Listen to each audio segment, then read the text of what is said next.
Budget Blinds. Visit their showroom or call today for a free in-home consultation.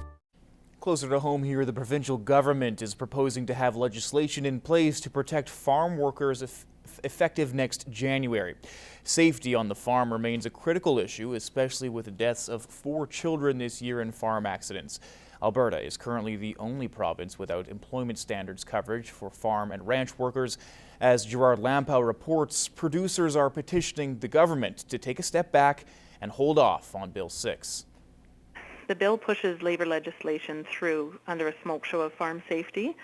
As an Alberta producer, Shannon Trefiak and her family are concerned about how Bill 6 may affect their farm. They have joined the more than 9,000 people that have signed a petition to kill Bill 6, and producers and their families have been rallying on the steps of the Alberta legislature. Producers are saying that they embrace safety but are concerned about the way the bill is presented. I think they need to look at the application of the codes and, most importantly to most farmers, create some definition between a corporate workplace and a family farm, recognizing the uniqueness of the situation and that this is also where we live and this is where we raise our children. The bill is aimed at bringing the ag sector in line when it comes to protecting paid farm and ranch workers, and government officials admit they may have dropped the ball on communicating its intent. We need to apologize to those farmers that this level of concern is raised with them.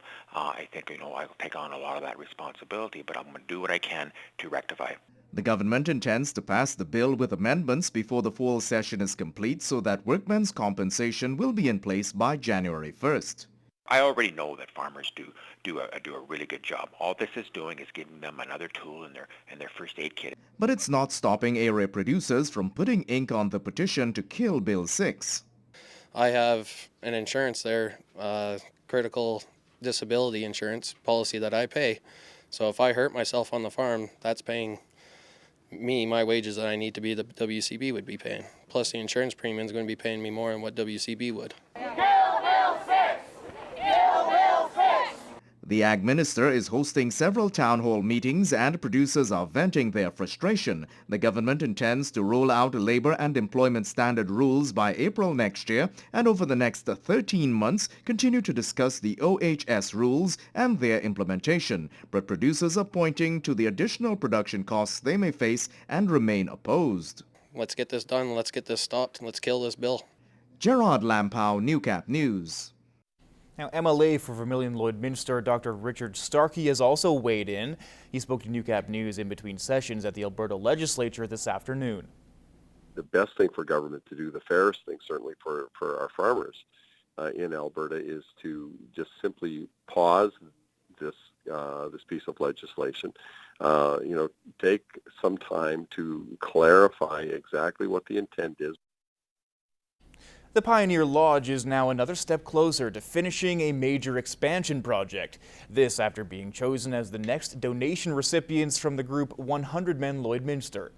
It was a very close vote tonight, so of everybody in-house who was able to get a vote in, 37-34 was the vote, so really close. The Pioneer Lodge was our recipient of the funds tonight.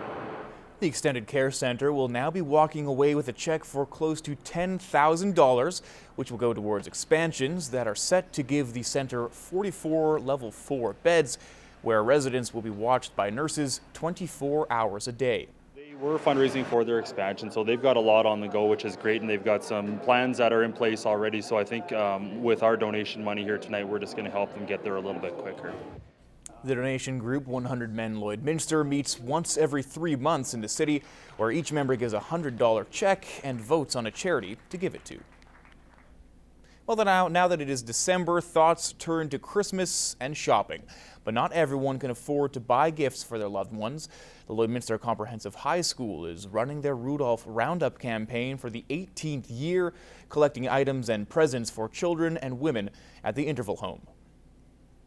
The Interval Home appreciates any donation. They always money is always a good thing because then they can go out and buy what they need.